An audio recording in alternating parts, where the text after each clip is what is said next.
Fala galerinha, tudo bem? Sejam bem-vindos e bem-vindas a mais um vídeo aqui da nossa série Aula de Constituição. Estamos trazendo a Lei Seca, fazendo a leitura de toda a Constituição. Esse é o nosso terceiro encontro. O objetivo então é trazer para você efetivamente a letra de lei, que é o que as bancas têm cobrado ultimamente nos concursos. Aí você, concurseira, certamente sabe do que eu estou falando. Geralmente hoje a grande maioria das provas estão sendo cobrado letra de lei. Por isso optamos por trazer a Lei Seca da Constituição. O que é a Lei Seca? É a lei mesmo, é a leitura da artigo, incisos, linhas, parágrafos, capítulos, tudo. Não? A leitura de ponta a ponta da Constituição de 88.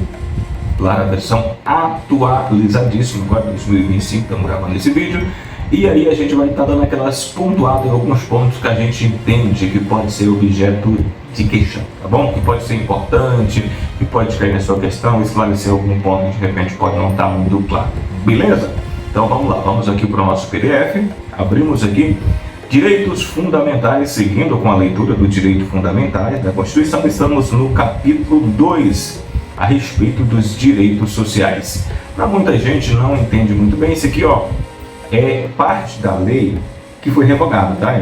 Tudo isso aqui que tem com esse tracinho, quer dizer que essa lei não vale nada, que está aqui tem valor mais. O que passa a ter validade agora é aqui, ó, artigo 6º da Constituição, que foi uma redação que é incluída a partir da emenda constitucional de número 90 de 2015, que diz o seguinte no artigo 6º: são direitos sociais a educação, a saúde, a alimentação, o trabalho, a moradia, o transporte, o lazer, a segurança, a previdência social, a proteção à maternidade e à infância, a assistência aos desamparados na forma desta Constituição. Então são direitos, né? Tudo isso que são direitos sociais dos cidadãos, né, de todo o povo brasileiro, de toda a sociedade brasileira. Então aí todo mundo aí é direito, né, direito social. Educação, então pode cair lá na prova. O que são direitos sociais? Aí vai lá, ó, saúde, educação, alimentação, trabalho, moradia, transporte, lazer, segurança, previdência social, proteção à maternidade e à infância, assistência aos desamparados na forma da Constituição, tá bom? Parágrafo único. Todo brasileiro em situação de vulnerabilidade social terá direito a uma renda básica familiar garantido pelo poder público em programa permanente de transferência de renda cujas normas e requisitos de acesso serão determinados em lei observada a legislação fiscal e orçamentária e instituído pela Emenda Constitucional 14, aliás, Emenda Constitucional 114 de 2021, vide Lei de número 14.601 de 2023. Isso quer dizer que se a pessoa não tem trabalho, não tem um emprego, não está até difícil, não está conseguindo, o governo, né, é garantido uma renda básica para que essa família, para que essa pessoa possa se manter, né? E aí no caso aí tem um exemplo bem claro desse programa, né? É o programa Bolsa Família, né? Que aí as pessoas que não têm condições, e aí tem, claro, tem seus problemas, né? Tem muita gente que trabalha informalmente e não quer registrar para continuar ganhando também o Bolsa Família. Eu particularmente conheço um monte de gente que trabalha e que ganha Bolsa Família. Eu acho errado? Acho. A pessoa deveria se trocar? Deveria. Mas é um programa importante, importantíssimo, e que tem surtido, tem atingido, né, um objetivo importante, tirado muitas pessoas da vulnerabilidade. Então isso é importante, é um direito social, tá bom? Artigo 7º. São direito dos trabalhadores urbanos e rurais, além de outros que visem a melhoria de sua condição social. E nós vamos aqui, ó. Relação de emprego protegida contra despedida arbitrária ou sem justa causa, nos termos de lei complementar que preverá indenização compensatória, dentre outros os direitos, né? 2. Seguro-desemprego em caso de desemprego involuntário, né? Você foi despedido lá da sua empresa, você faz jus então ao seguro-desemprego. Fundo de garantia ao tempo de serviço, também é um direito. 4. Salário mínimo fixado em lei, nacionalmente unificado, capaz de atender suas necessidades vitais básicas e de sua família, como moradia, alimentação, educação, saúde, lazer, vestuário, higiene, transporte e previdência social, com reajustes periódicos que lhe preservem o poder aquisitivo, sendo vedada sua vinculação para qualquer fim. Então, é garantido então salário mínimo. Infelizmente, né, aqui diz que isso, tudo que você deveria receber, deveria custear com a sua renda básica, né, com o seu salário, ó. Moradia, alimentação, educação, saúde, lazer, vestuário, higiene, transporte, previdência social. Bom, infelizmente, nem tudo aqui hoje é possível manter com o salário mínimo, né? Considerando aí o custo, a questão da inflação, os custos de tudo, né? O salário sobe R$10, sobe R$100, tudo vai subindo, no final das contas, elas por elas, né? Não dá, na verdade. O salário mínimo hoje, infelizmente, não dá. Mas é garantido, né? E o objetivo desse salário mínimo seria manter tudo isso aí, né? Alimentação, moradia, educação, saúde, lazer, enfim. Boa parte desse serviço aí a gente vai ver que o Estado fornece, né, gratuitamente, né? Saúde, educação, enfim.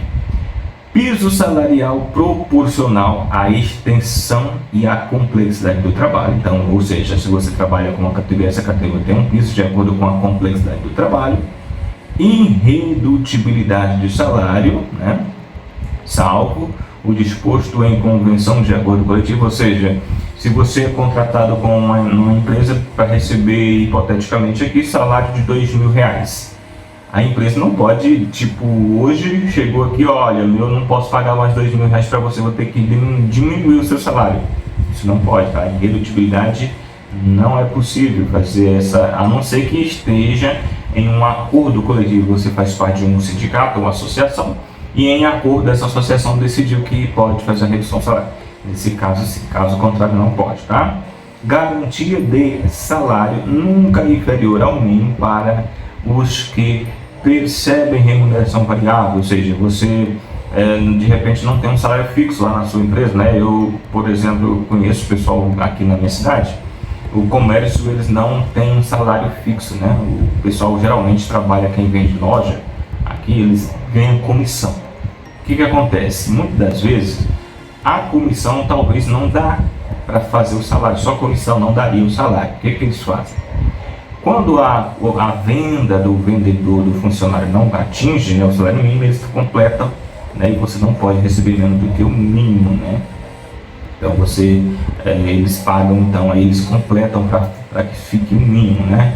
Outra, a prefeitura da cidade também, muitos servidores da carreira efetiva, né, devido ao não cuidado, né, da gestão dos prefeitos, dos vereadores, que não fazem o seu papel de fiscalizar devidamente, os funcionários não têm a reposição, né, da base, as progressões às vezes não é dada, e aí o salário é menor do que o salário mínimo. O que faz? Aí tem um complemento do salário mínimo para o funcionário.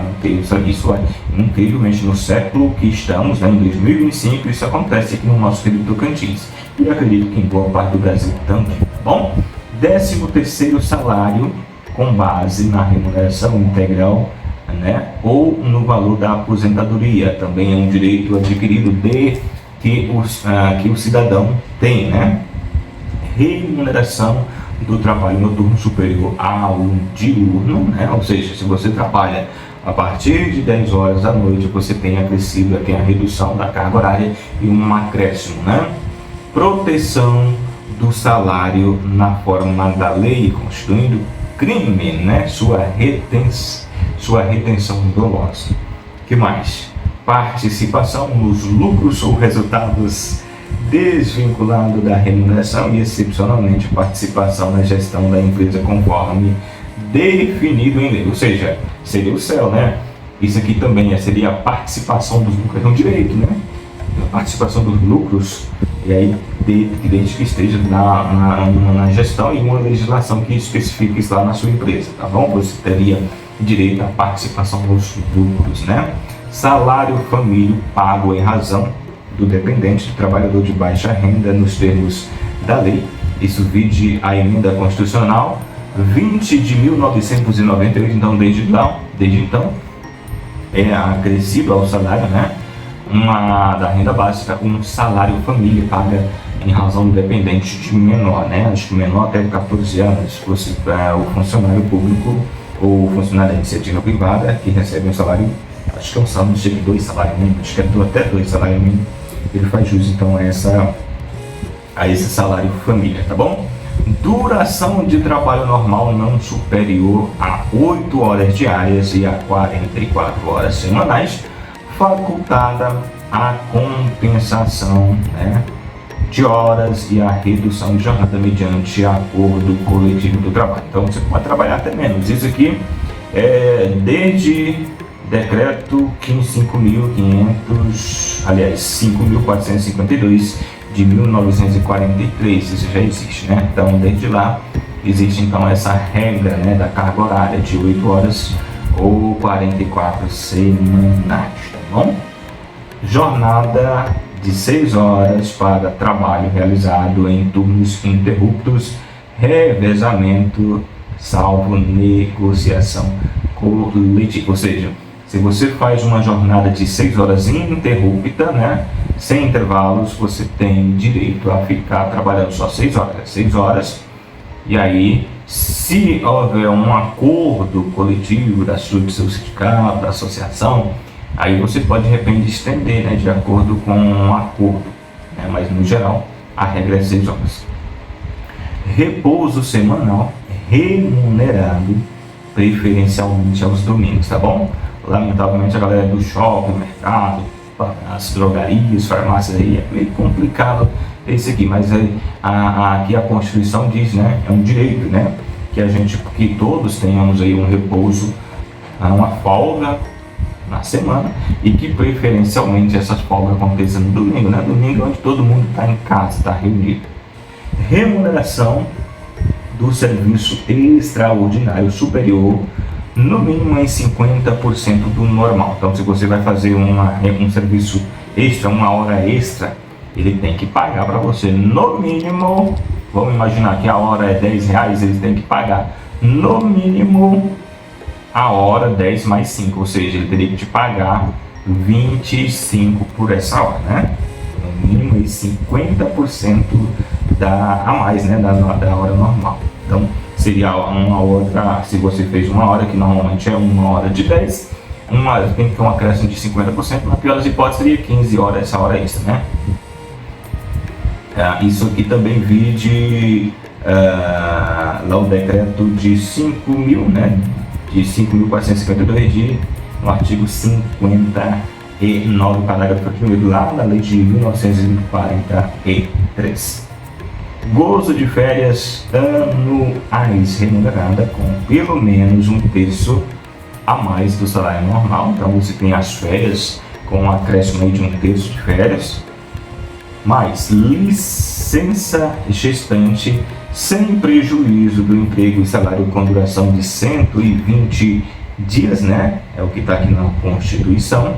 Então você que trabalha aí na iniciativa privada, lamentavelmente, isso que eu vou falar é uma realidade. A grande maioria, depois da licença, geralmente a empresa manda a mulher embora, quase sempre. Isso aí do que eu conheço, e certamente coloquem nos comentários se é verdade o que eu estou falando ou se eu estou criando um factoide, mas normalmente é isso que acontece. Na grande maioria das empresas, infelizmente, depois da licença gestante, a servidora é mandada embora, tá? Não deveria ser, é um direito que deveria ser acatado, né? Licença paternidade, no termos fixado em lei, né? Para servidores públicos, hoje, salvo engano, é 15 dias, né? Quando o meu filho nasceu, eu fiquei 15 dias de licença, né, em 2015 ainda.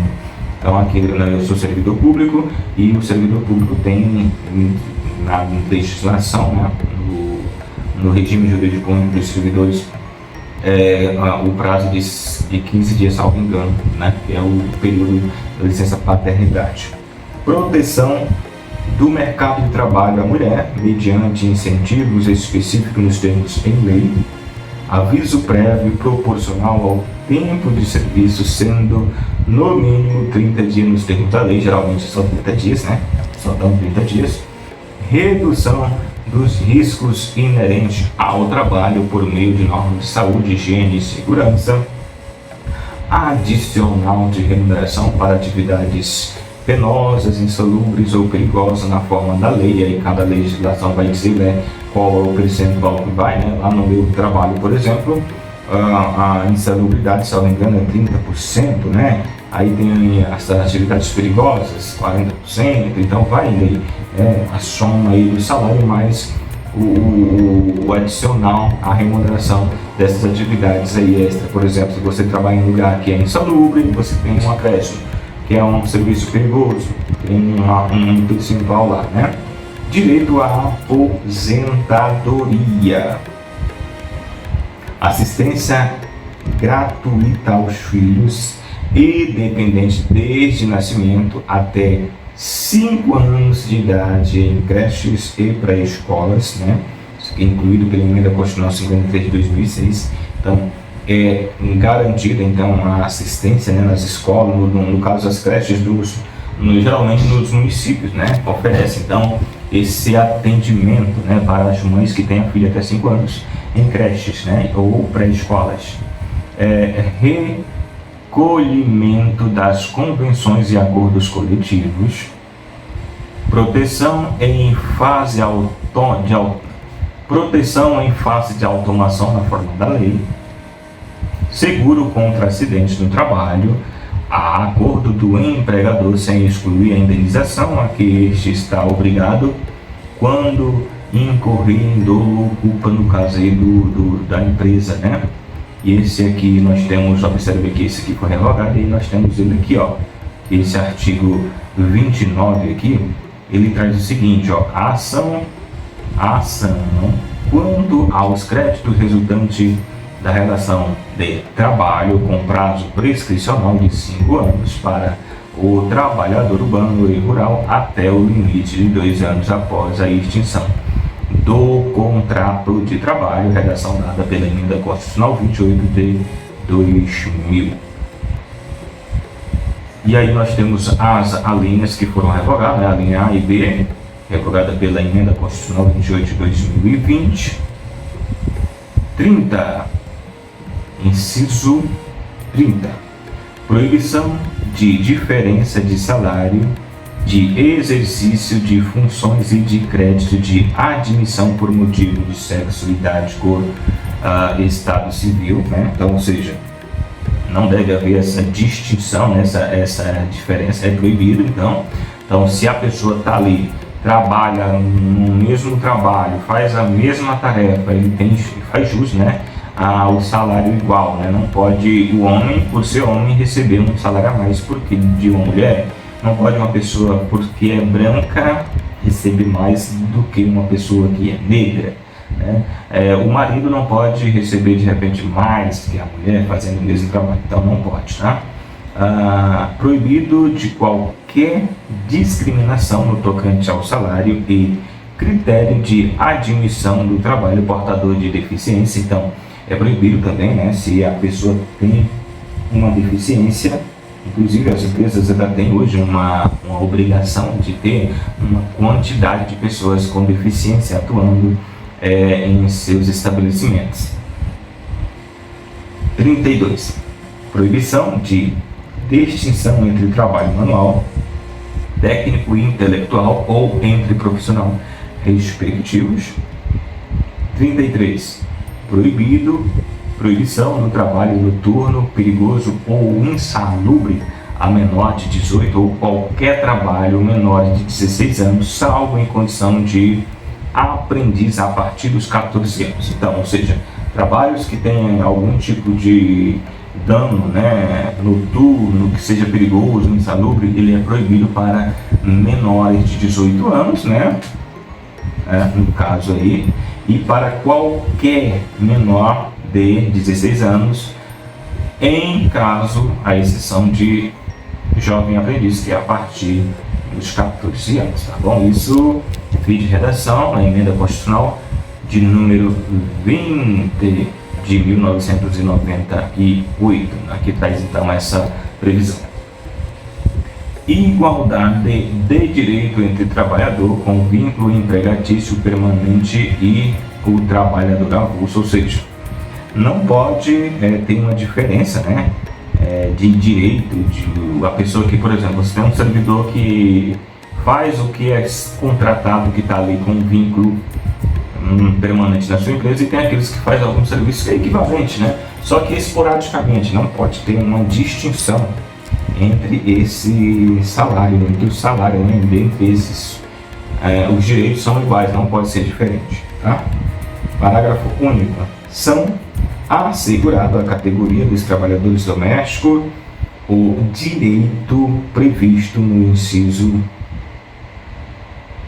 4, 6, 7, 8, 10, 13, 15, 16, 17, 18, 19, 21, 22, 24, 26, 30, 31 e 33. E atendidas as condições estabelecidas em lei e observada simplificação do cumprimento das obrigações tributárias principais e acessórias decorrentes da relação de trabalho e suas peculiaridades, os previstos nos incisos 1, 3, 4, 9, 12, 25, 28, bem como suas integrações à Previdência Social. Isso vide a emenda constitucional de número 72 de 2013, ou seja, aqui é dado aos trabalhadores, né, a obrigação, né, dos funcionários domésticos, trabalhadores domésticos, ter direito, né, direito à previdência, à sua carteira, né, assinada, ter a carga horária regulamentada, né, não trabalhar mais do que 8 horas diárias, mais do que 44 horas semanal. Se você trabalha ali interruptamente, né, sem, vamos imaginar, se você está num serviço sem intervalo para almoço, para lanche, tem que fazer 6 horas por dia, né? Se houver a carga ou uma hora extra, o pagamento dessa hora extra é acrescido de mais 50%, né? Então, não haver a redução do salário. Então, são algumas garantias que foram atribuídas, foram destinadas aos servidores, às pessoas que fazem trabalhos domésticos, né, os direitos previstos na legislação, né, a partir de 2003, emenda constitucional 72. Artigo 8º. É livre a associação profissional ou sindical observado os seguintes, tá? Então você pode se associar a algum sindicato, associação, né, sendo observado o seguinte: primeiro, a lei não poderá exigir a autorização do Estado para a fundação de sindicato, ressalvado o registro no órgão competente, vedada ao poder público interferência e a intervenção na organização sindical. 2. É vedada a criação de mais de uma organização sindical em qualquer grau representativa de categoria profissional ou econômica na mesma base territorial que será definida pelos trabalhadores ou empregadores interessados no, não podendo ser inferior à área de um município. Ou seja, aqui no município nós temos um sindicato que é da categoria de educação.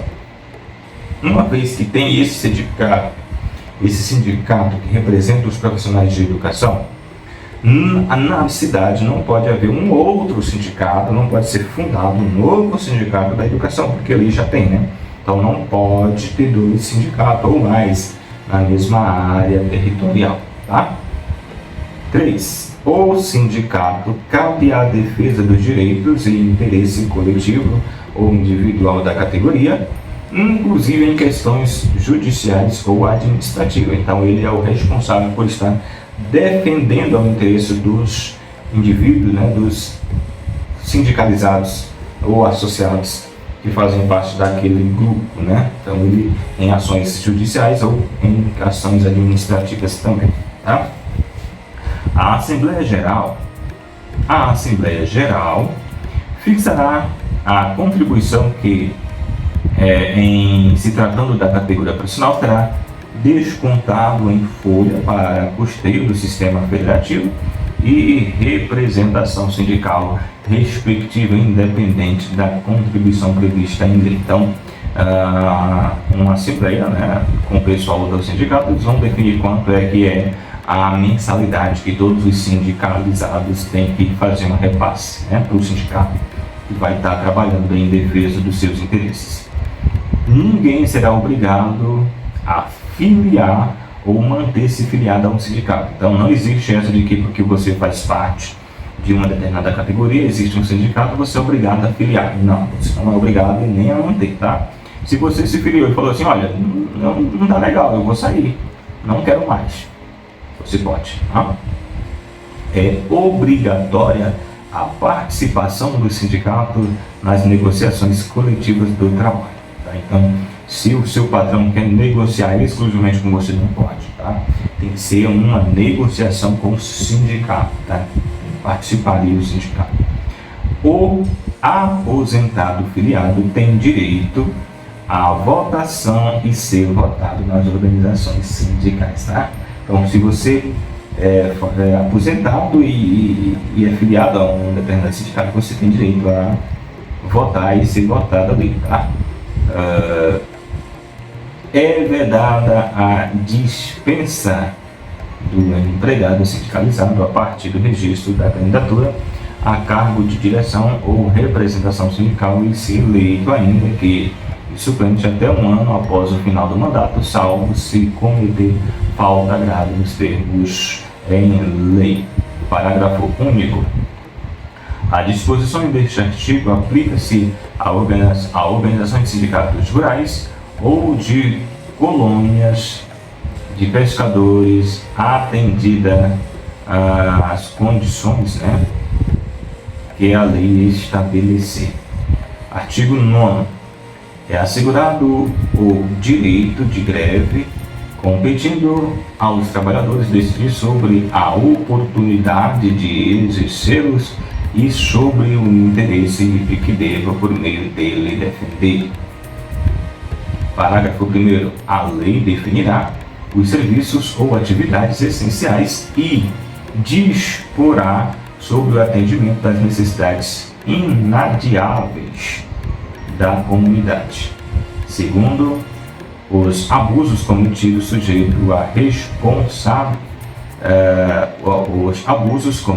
sujeitam-se os responsáveis às penas da legislação.